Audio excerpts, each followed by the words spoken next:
नौकर जोर लगा लगाकर मेरा मसाज करता। मैं उसको पैसे पकड़ाती तो कहता, रहने दो मालकिन, वसूली रात को करूंगा। मैं कुछ समझ नहीं पाती। जैसे जैसे वह मसाज करता मुझ पर खुमारी बढ़ती ही जाती और मैं सुकून से गहरी नींद सो जाती। लेकिन एक रात मुझे नींद नहीं आई। मेरे तो होश उड़ गए जब उस रात मसाज करते करते उसने, मेरा नाम दामिनी है, मैं बहुत खूबसूरत थी, इसीलिए शादी से पहले हर दिन मेरे लिए रिश्ता आता था। मैं अपने माँ बाप की इकलौती बेटी थी, इसलिए मेरा बाप चाहता था कि मैं डॉक्टर बनकर उसका नाम रोशन करूं। मगर जब मेरे लिए इतने अच्छे रिश्ते आते थे तो मेरी माँ मुझे कहती कि तुम अपनी पढ़ाई छोड़ दो ताकि मैं तुम्हारी शादी कर दूं।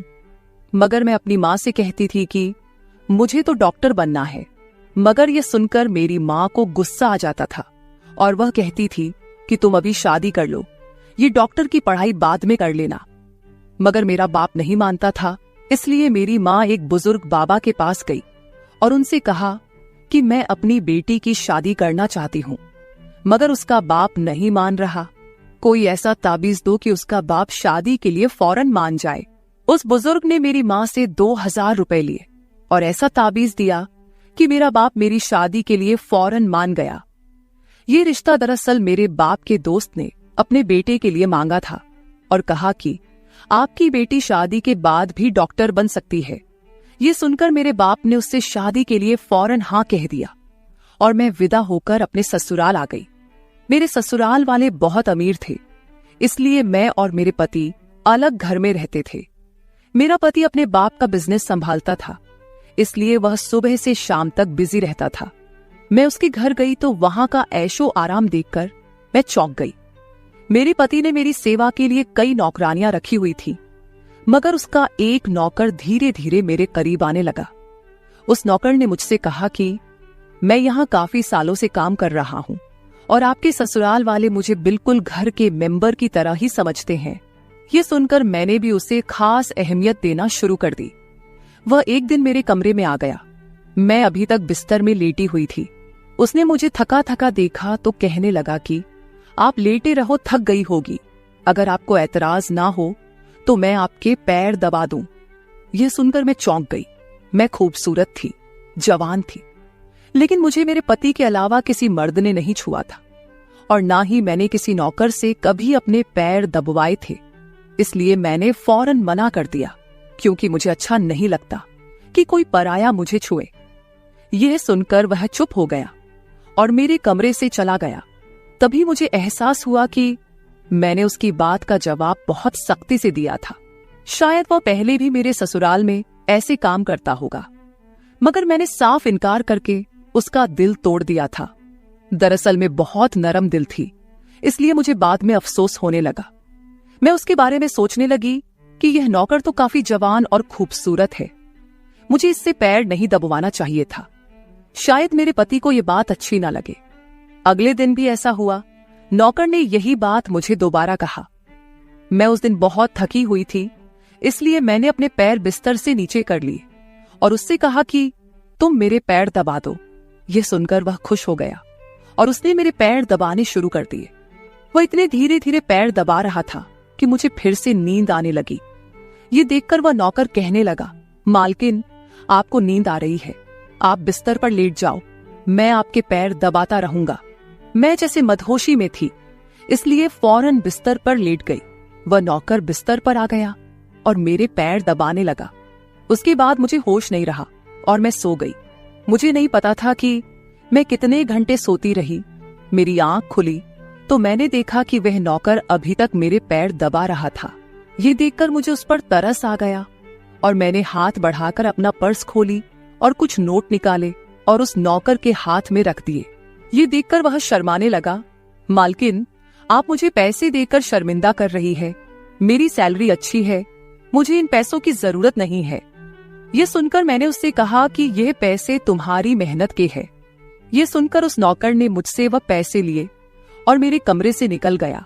मेरा पति रात को देर से आता था, इसलिए मैंने शाम को फिर उस नौकर को अपने कमरे में बुलाया और उससे कहा कि तुम्हारी मालिश से मुझे बहुत अच्छी नींद आती है, इसलिए जब तक मेरा पति घर नहीं आ जाता तब तक तुम मेरे कमरे में ही रहना।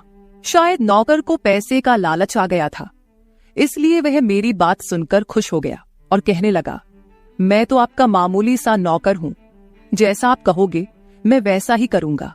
आपके पैर दबाता रहूंगा ताकि आपकी थकान उतर जाए और आपको सुकून मिले। ये सुनकर मैंने उससे कहा कि तुम्हारे हाथों में जादू है, इसलिए तो मेरी सारी थकावट उतर जाती है। एक दिन नौकर ने मुझसे कहा कि आपकी सास भी कभी कभी मुझसे मसाज करवा लेती थी। ये सुनकर मैं चौंक गई।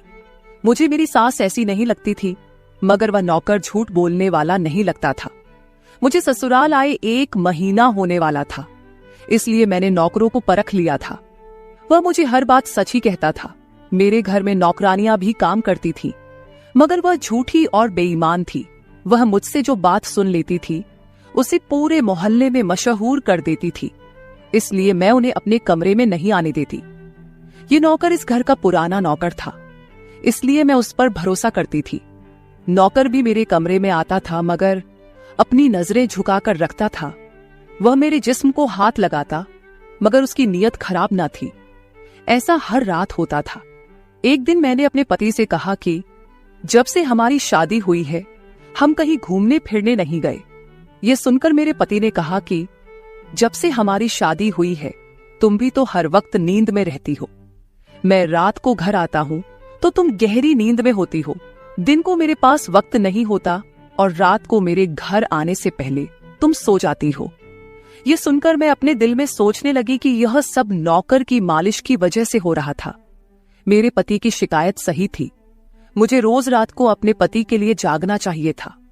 उस दिन मैंने फैसला किया कि आज रात जब नौकर मुझे मालिश के लिए कहेगा तो मैं इनकार करूंगी, ताकि मुझे नींद ना आए और मैं अपने पति के आने तक जागती रहूं। शाम हुई तो मैंने नहाकर खुद को खूब तैयार किया और दुल्हन बनकर बिस्तर पर बैठ गई। नौकर मेरे कमरे में आया तो उसने मुझे मालिश के लिए पूछा, मगर मैंने साफ इनकार कर दिया। मेरी बात सुनकर वह कुछ उदास हो गया और वापस चला गया। कुछ देर बाद नौकर मेरे कमरे में आया तो उसके हाथ में दूध का गिलास था। मैंने खाना नहीं खाया था, इसलिए फौरन दूध पी ली और अपने पति का इंतजार करने लगी, मगर मुझे नींद आ गई और मैं सो गई। सुबह में जागी तो नौकर फौरन मेरे कमरे में आया और कहने लगा, मालकिन आपके लिए नाश्ता लेकर आऊं। ये सुनकर मैंने अपने पति के बिस्तर की तरफ देखा, वह खाली था। ये देखकर नौकर कहने लगा, मालिक को जरूरी काम था, वह नाश्ता करके चले गए। ये सुनकर मेरा मूड खराब हो गया। मैं रात भर उसका इंतजार करती रही, मगर वह सुबह होते ही ऑफिस चला गया। मैंने नौकर से कहा कि मेरे लिए चाय ले आओ। नौकर कमरे से बाहर निकल गया। तभी मैंने अपने जिस्म की तरफ देखा तो चौंक गई। रात को मैंने दुल्हन का कपड़ा पहना हुआ था, मगर अब मेरे जिस्म पर कोई और कपड़े थे। मगर मैंने अभी जेवरात पहने हुए थे। मेरा सर भारी होने लगा। मुझे यह सोचकर चक्कर आने लगे कि रात को मेरे साथ क्या हुआ था और मेरे कमरे में कौन था और उसने मेरे साथ क्या किया था, मगर मुझे कुछ याद ना आया। मेरा दिल घबराने लगा और मैंने अपना सर पकड़ लिया। मेरा पूरा जिस्म दर्द कर रहा था, इसलिए नौकर चाय लेकर आया तो मैंने उससे कहा कि मेरा जिस्म दबा दो। यह सुनकर वह बिस्तर पर आ गया और मुझे दबाने लगा। उस दिन मैं देर तक बिस्तर पर पड़ी रही। उस दिन मेरे पति अचानक घर आ गए। मैंने उसे देखा तो उस पर बरस पड़ी। मैं रात को तुम्हारे लिए दुल्हन बनकर जागती रही, मगर तुम नहीं आए। ये सुनकर मेरे पति कहने लगे, मैं रात को कमरे में आया तो तुम गहरी नींद में थी, इसलिए मैंने तुम्हें नहीं जगाया। ये सुनकर मैं चौंक गई, मगर मेरे कपड़े किसने बदली किए और नींद पूरी होने के बावजूद मेरा जिस्म क्यों दर्द कर रहा है। मैं उलझ गई थी। मेरे पति कहने लगे, अच्छा ठीक है, मूड खराब करने की जरूरत नहीं है। मुझे आज रात एक काम के सिलसिले में बाहर जाना है, इसलिए देर हो जाएगी, मगर अभी मेरे पास 3-4 घंटा फ्री है। अगर तुम कहो तो हम अभी कहीं बाहर जा सकते हैं। ये सुनकर मेरा मूड खुद ब खुद ठीक हो गया और मैं सारी रात वाली बातों को भूलकर खुश हो गई। शादी के बाद यह पहला मौका था कि मैं अपने पति के साथ कहीं बाहर जा रही थी। मैं जल्दी जल्दी तैयार होने लगी, जबकि मेरा पति गाड़ी में बैठकर मेरा इंतजार करने लगा। उस वक्त नौकर मेरे कमरे में आ गया और मुझसे पूछा, मालकिन, आप कहीं जा रही हैं क्या? ये सुनकर मैंने उससे कहा कि हाँ, मगर तुम क्यों पूछ रहे हो? ये सुनकर नौकर कहने लगा, मैं आपका नौकर हूं, मगर आपको यही सलाह दूंगा कि आप बाहर नहीं जाओ, क्योंकि आपका जिस्म थक जाएगा। ये सुनकर मुझे गुस्सा आ गया और मैंने उससे कहा कि तुम मेरे नौकर हो, मेरे पति बनने की कोशिश मत करो। ये कहकर मैं बाहर चली गई। न जाने मुझे किस बात पर गुस्सा आ गया था। मैंने उस नौकर को खूब खरी खरी सुना दी। वह भी अपनी औकात जान गया था। तभी तो मैं जब घर आई तो वह मेरे सामने नहीं आया। मेरे पति मुझे गेट पर उतारकर वापस बाहर जा चुके थे। जबकि मैं अंदर आई तो मेरा सारा जिस्म बुरी तरह दुख रहा था। शायद मेरे जिस्म को मालिश की आदत हो गई थी। तभी तो रात होते ही वह मालिश के लिए तड़पने लगता था। लेकिन मैंने उस नौकर को नाराज कर दिया था, इसलिए आज वह मेरी मालिश करने नहीं आया। मगर मुझे उसकी जरूरत थी, इसलिए मैंने एक नौकरानी को बुलाया और उस नौकर को बुलाने को कहा। थोड़ी देर गुजरी थी कि वह नौकर मेरे कमरे में आ गया, मेरे बिस्तर पर बैठ गया और चुपचाप मेरे पैरों को दबाने लगा। यह देखकर मुझे शर्मिंदगी हुई। मैंने उसे इतना बुरा भला कहा, मगर उसने मेरी बात को बिल्कुल बुरा नहीं माना। मैंने उसे चुप देखा तो कहने लगी, मुझे उस वक्त पता नहीं क्या हो गया था, इसलिए मैंने तुम्हें खरी खरी सुनाई। मैं इतने दिनों के बाद अपने पति के साथ कहीं बाहर जा रही थी, इसलिए मुझे तुम्हारा टोकना अच्छा नहीं लगा, इसलिए मुझे माफ कर दो। मैं उसकी मालकिन थी और उसे इस काम के पैसे देती थी, मगर अब भी मुझ में इंसानियत जिंदा थी, इसलिए मैंने मालिक होकर भी नौकर से माफी मांग ली। क्योंकि वह भले ही नौकर था, मगर वह एक इंसान भी तो था। मेरी बात सुनकर वह नौकर कहने लगा, मैं आपका नौकर हूं, इस काम के लिए मैं आपसे सैलरी लेता हूं, इसलिए आपको हक है, आप जो चाहे मुझे कह दे। ये सुनकर मैं चुप हो गई, मगर मैंने सोच लिया था कि आइंदा इससे ऐसा कुछ नहीं कहूंगी। वह उस रात देर तक मेरी मालिश करता रहा और फिर मुझे नींद आ गई। मुझे नहीं पता था कि नौकर मेरे कमरे से कब निकला और कब मेरे पति घर पर आए। मैं सुबह उठी तो मेरा पति बाथरूम में था और बाहर जाने के लिए तैयार हो रहा था। मैं उसे हैरानी से देखने लगी। पता नहीं आजकल मुझे क्या हो रहा था। नौकर की मालिश से मुझे इतनी गहरी नींद आती कि मुझे किसी बात का होश ना रहता था। मुझे इस बात का भी पता नहीं चलता था कि मेरा पति कब कमरे में आता था। मैं सोचने लगी कि इस नौकर की मालिश में ऐसा क्या जादू था कि वह मेरे पति के आने से पहले ही मेरी मालिश करता। तो मैं अचानक गहरी नींद में सो जाती थी। सुबह जब मैं उठती तो मेरा सर भारी महसूस होता और मैं चलने फिरने के काबिल नहीं रहती। मगर यह बात मैंने अपने पति को नहीं बताई, क्योंकि मैं नहीं चाहती थी कि ये बात मेरे पति को पता चले कि मैं उस नौकर से मसाज करवाती थी। एक दिन मेरा पति दिन के वक्त घर पर ही रहा। मैंने नौकर से घर के सारे काम करवाए, अपने कमरे में नहीं आने दिया। नौकर भी घर के सारे काम करता रहा और मसाज वाली बात किसी के सामने अपने मुंह से नहीं निकाली। मैं भी चाहती थी कि यह बात किसी को पता ना चले। इस दौरान जब मेरा पति घर से बाहर जाता था, मैं उस नौकर को कमरे में बुला लेती थी। मगर एक दिन मेरा पति अचानक ही घर आ गया और मैं कमरे में थी। यह देखकर मैं बहुत घबरा गई और सोचा कि पति के आने से पहले नौकर को भगा दूं। मगर यह नौकर भी बड़ा समझदार था। मेरे पति के आने से पहले दूसरे काम पर लग गया और मेरे पति को कुछ पता नहीं चला। मैं मसाज घर की नौकरानियों से भी करवा सकती थी, मगर उस नौकर के हाथ में क्या जादू था कि मैं उसे हर रोज अपने कमरे में बुला लेती थी। मुझे पता नहीं क्या हो जा रहा था। जिस रात मैं नौकर से मसाज नहीं करवाती थी, उस रात मेरे पूरे जिस्म में दर्द हो जाता था। सुबह में जागती तो मेरा सर भारी हो जाता था और मुझे थकान भी हो जाती थी। एक रात मैंने नौकर से मालिश करवाई और गहरी नींद सो गई। सुबह मेरी आंख खुली तो फिर से मेरे कपड़े चेंज हो चुके थे। ये क्या माजरा था? ऐसा कौन करता था? क्या मेरा पति मेरे साथ ऐसा कर रहा था? मैं सोच में पड़ गई। मैंने शीशे के सामने जाकर देखा तो चौंक गई। मेरे पूरे जिस्म पर लाल निशान पड़ गए थे। यह कैसे निशान थे? मैं अपने जिस्म पर हाथ फेरने लगी। मैं जैसे उस निशान को मिटाना चाहती थी, मगर ऐसा ना हुआ। अगले दिन फिर मैंने अपने जिस्म को देखा कि निशान खत्म होने के बजाय फैलने लगे थे। मैं घबरा गई। तभी मेरे कमरे में नौकर आ गया और उसने मुझे मालिश को कहा। मैं उस निशान को छुपाना चाहती थी, इसलिए उसे कहा कि आज तुम सिर्फ मेरे पैर दबा दो। उसने मुझसे कुछ नहीं पूछा, मगर मैं अंदर ही अंदर डर रही थी।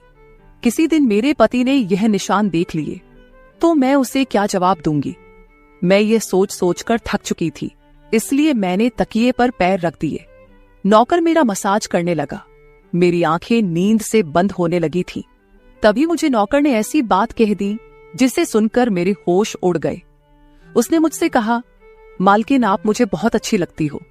मेरी आंखें बहुत बोझल होने लगी थी। मुझे उसकी बात समझ नहीं आई और फिर मैं गहरी नींद सो गई। सुबह मेरी आंख खुली तो मेरा पति भी बिस्तर में लेटा हुआ था। मेरा सर भारी हो रहा था और जिस्म दर्द से छूट रहा था, मगर उसके बावजूद मैं अपने पति के करीब गई और उसे धीरे से उस निशान के बारे में बता दिया। मैंने सोचा कि यह निशान बढ़ रहे थे, इसलिए मुझे यह बात अपने पति को बता देनी चाहिए। यह सुनकर मेरे पति ने मेरे जिस्म से कपड़ा हटाया तो वह उछल पड़ा। वह मुझसे दूर हो गया और कहने लगा, तुमने मुझे धोखा दिया है, बेवफाई की है और तुम्हें उसी की सजा मिली है। यह कोई बीमारी नहीं है, बल्कि तुम्हारा गुनाह है।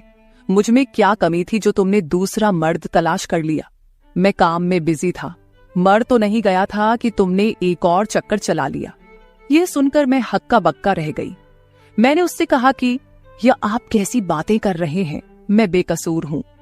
मगर मेरा पति हंसने लगा और कहने लगा, ये निशान बता रहे हैं कि तुम गुनहगार हो, इसीलिए मेरे घर से निकल जाओ, मैं तुम्हें तलाक के पेपर भेज दूंगा। उसने मुझे धक्के मार मार कर घर से निकाल दिया। मैं रोते हुए अपने माँ बाप के घर आ गई और उन्हें अपनी बेगुनाही का यकीन दिलाया। वह मेरे अपने थे, इसलिए उन्होंने यकीन कर लिया। उन्होंने कहा कि वह मेरे पति से बात करने जाएंगे, मगर उनके जाने से पहले ही तलाक के कागज आ गए और मेरी हंसती मुस्कुराती दुनिया उजड़ गई। मैं इसका जिम्मेदार किसको ठहराती? कोई भी तो नहीं था। मैं कई दिनों तक रोती रही। मुझे ऐसा लगने लगा था जैसे मैं मरने वाली थी। एक दिन मेरी माँ मेरे कमरे में आई और कहने लगी कि तुमसे कोई मिलने आया है। मैं भागकर गई कि शायद मेरे पति आए हो, उसे मेरी बेगुनाही का एहसास हो गया हो। मगर वहां मेरा पति नहीं था, बल्कि वही नौकर था जो उसके घर काम करता था। मैंने उसे आने का कारण पूछा तो वह कहने लगा, मैं आपके उन निशानों के बारे में जानता हूं। यह सुनकर मैं चौंक गई। मैंने उसको कसकर पकड़ा और उसकी शर्ट का बटन एक झटके से खोल दिया। मुझे अब समझ आया कि मेरे पति ने मुझ पर इतने गंदे इल्जाम क्यों लगाए थे। ये कहकर मैंने नौकर के सीने पर मुक्के मारने शुरू कर दिए। मैंने कहा, ये निशान मेरे जिस्म पर कैसे आए? तुमने मसाज के बहाने मेरे साथ क्या क्या किया था? मुझे सच सच बताओ। ये सुनकर नौकर ने मेरे दोनों हाथ पकड़ लिए और कहने लगा, मेरा नाम राजेंद्र है और मैं तुम्हारे साथ यूनिवर्सिटी में पढ़ता था, मगर मुझे तुमसे प्यार हो गया। मैं भी डॉक्टर बनना चाहता था और मैंने सोचा था कि जब हम दोनों डॉक्टर बन जाएंगे तो मैं तुम्हारे बाप से तुम्हारा हाथ मांग लूंगा। मगर एक दिन तुम्हारी सहेली की जुबानी मुझे पता चला कि तुम्हारी माँ तुम्हारी शादी जल्द करना चाहती है, इसलिए मैंने डर कर तुम्हारे घर रिश्ता भेजा। मगर तुम्हारे बाप ने इनकार कर दिया और कहा कि मैं अपनी बेटी की शादी तब करूंगा जब वह डॉक्टर बन जाएगी। इसलिए मैं टेंशन फ्री होकर अपनी पढ़ाई करने लगा। मुझे एक हफ्ते के लिए अपने कजिन की शादी के लिए शहर से बाहर जाना पड़ा। तभी तुम्हारी शादी हो गई। वह यह सब मुझसे कह रहा था और मैं चुपचाप उसे देख रही थी। जब मैं वापस आया तो मेरी मोहब्बत किसी और की दुल्हन बन चुकी थी। मैं तुम्हारे प्यार और दीवानगी में तुम्हारे ही घर का नौकर बन गया ताकि मैं तुम्हारे करीब रह सकूं। मैं तुम्हारे करीब आना चाहता था, इसलिए मसाज के बहाने तुम्हारे कमरे में आ जाता था और रात को तुम्हारे दूध में बेहोशी की दवा मिला देता था ताकि तुम सोती रहो और तुम्हारा पति तुम्हारे करीब ना आ सके, क्योंकि तुम मेरी थी। मैं तुम्हें किसी और के करीब नहीं देख सकता था। ये सुनकर मैं हक्का बक्का रह गई। क्या तुमने मेरे साथ कभी कुछ गलत किया? ये सुनकर उसने मेरा हाथ अपने सर पर रख लिया और कहा, मैं तुमसे प्यार करता था, इसलिए तुम्हारी इजाजत के बगैर मैं तुम्हारे साथ कुछ नहीं करना चाहता था। ये सुनकर मैंने उस निशान की तरफ इशारा किया जो हम दोनों के जिस्म पर थे। ये सुनकर वह हंस दिया और कहा कि मैं डॉक्टर हूं और यह सिर्फ इन्फेक्शन है। ये मैंने इसलिए किया ताकि तुम्हारे पति को हम दोनों के ऊपर शक हो जाए। ये कहकर उसने मुझसे माफी मांग ली और मैंने पूरे 1 साल उसे सजा देने के बाद माफ कर दिया और फिर उसके साथ शादी कर ली। तो मेरे प्यारे दोस्तों, ये थी हमारी आज की छोटी सी कहानी। आपको ये कहानी कैसी लगी कमेंट करके जरूर बताएं। अगर आपको ये कहानी पसंद आई हो तो इसे लाइक करें और अपने दोस्तों के साथ शेयर करें। अगर आप ऐसी ही और भी इंटरेस्टिंग और रोमांटिक कहानियां सुनना चाहते हो तो चैनल को सब्सक्राइब जरूर कर ले और बेल आइकॉन ऑन कर ले ताकि आपको मेरी हर कहानी समय पर मिल सके। कल मिलेंगे एक और नई कहानी के साथ। धन्यवाद।